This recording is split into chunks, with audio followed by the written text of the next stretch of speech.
आज हम बात करेंगे एक न्यू टॉपिक की, that is basic principles of life. जब हम लाइफ के बारे में बात करते हैं, किसी भी ऑर्गेनिजम्स में आपको कुछ एक्टिविटीज नजर आएंगी, जैसे कि ग्रोथ है, development, responsiveness to stimuli, adaptation, reproduction. ये कुछ एक्टिविटीज है जो कि एक लिविंग ऑर्गेनिज्म में या तो फिर किसी लाइफ में नजर आती है। फर्दर हमारा जो प्लैनेट अर्थ है, आपको वहां पर बायोटिक फैक्टर्स भी नजर आएंगे और कुछ अबायोटिक फैक्टर्स भी। बायोटिक फैक्टर्स का मतलब है द लिविंग कंपोनेंट्स और अबायोटिक फैक्टर्स का मतलब है the non living components. So biotic factors में आ जाते हैं लाइक जैसे for example trees, shrubs, cattle, birds, fungi, bacteria. और अबायोटिक फैक्टर्स में आ जाते हैं like the rocks, water, air, wind, temperature, light. So कोई भी biotic factors, it is able to survive in presence of the abiotic factors only। जैसे rocks है, it will give rise to the soil, soil है तो plants grow करेंगे, and this is how the food it is going to get produced, and other animals they are able to feed on the plants। water ये तो बहुत ही ज्यादा important component है plants में भी और animals में भी। एयर, एयर में प्रेजेंट होते हैं like gases like the carbon dioxide, oxygen. Carbon dioxide is required for the photosynthesis, oxygen is required for the respiration. उतना ही एसेंशियल विंड भी है। Next comes the temperature. High temperature है किसी किसी area में हमारे अर्थ में, लो टेम्परेचर है किसी किसी एरिया में। So here it is also playing important role for the life cycle of the living organisms. Next is light, light की वजह से फोटोसिंथेसिस होता है। सो जितना जरूरी बायोटिक फैक्टर्स हैं हमारे अर्थ में, उतने ही जरूरी अबायोटिक फैक्टर्स हैं हमारे अर्थ में। तभी बायोटिक फैक्टर्स सरवाइव कर पाएंगे। Here now we will talk about some basic principles of life. Here, when we talk about the living organism, whenever a life it is born, it has to survive. It has to survive. Survival के लिए जो है there is a requirement of energy, और energy जैसे कि ATP, which is a chemical molecule, क्योंकि ATP का full form है that is adenosine triphosphate। और energy produce कैसे होती है? Energy produce होती है metabolism से। You can say metabolism ये एक तरीके का process है जहां पर here you can say it is a sum of catabolism and anabolism।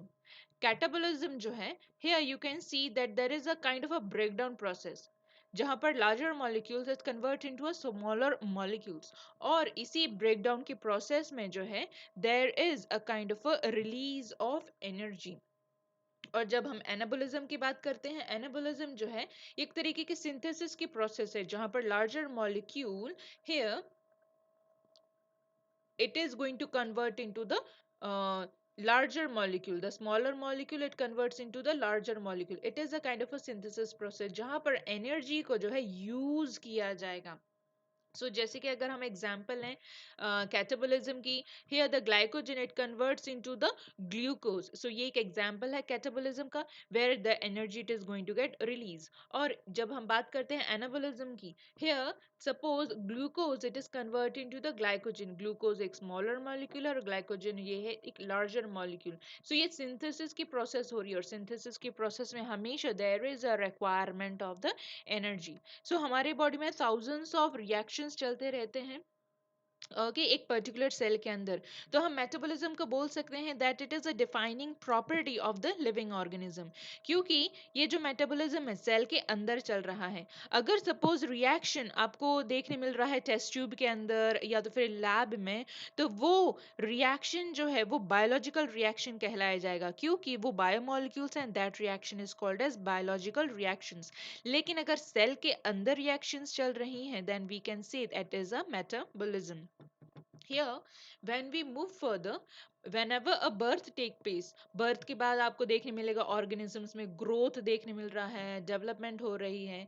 growth जो होगी वो बहुत ही well organized, well synchronized manner में देखने मिलेगा, जिसके here in this picture you can see the growth it is in a well synchronized manner, well ordered manner।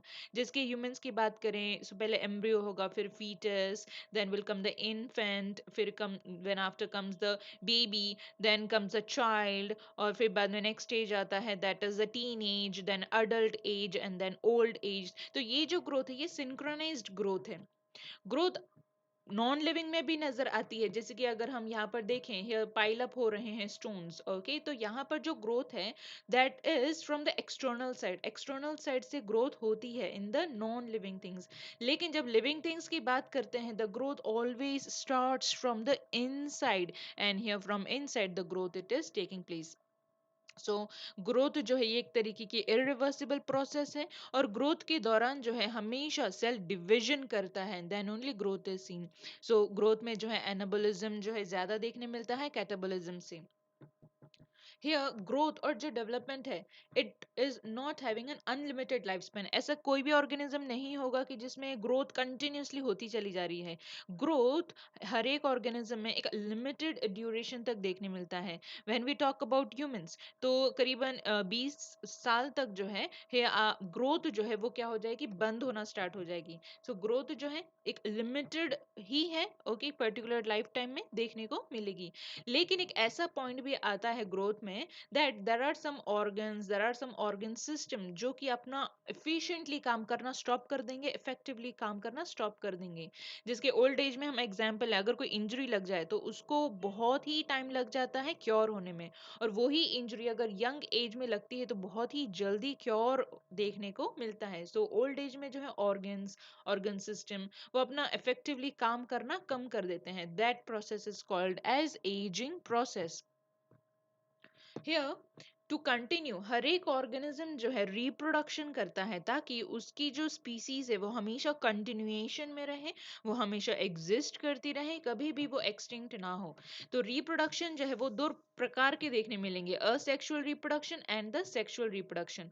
जब हम असेक्सुअल रिप्रोडक्शन की बात करते हैं, ये हमेशा लोअर मेंबर ऑफ ऑर्गेनिजम्स में देखने मिलेगा। असेक्सुअल रिप्रोडक्शन में हमेशा एक ही पेरेंट की जरूरत पड़ती है, एक ही, here you can see only one parent it is required in asexual reproduction।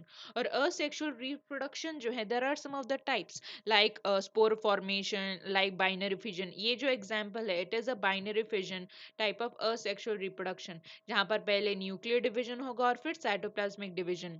कुछ और एग्जांपल्स हैं असेक्सुअल रिप्रोडक्शन के, जैसे मल्टीपल फिजन है, रीजनरेशन है, फ्रेगमेंटेशन है।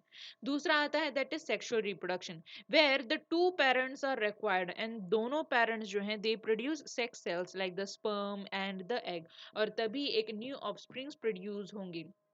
And this is how the sexual reproduction it is seen in the living organism। So reproduction essential है ताकि उनकी जो species है वो continuation में बनी रहे।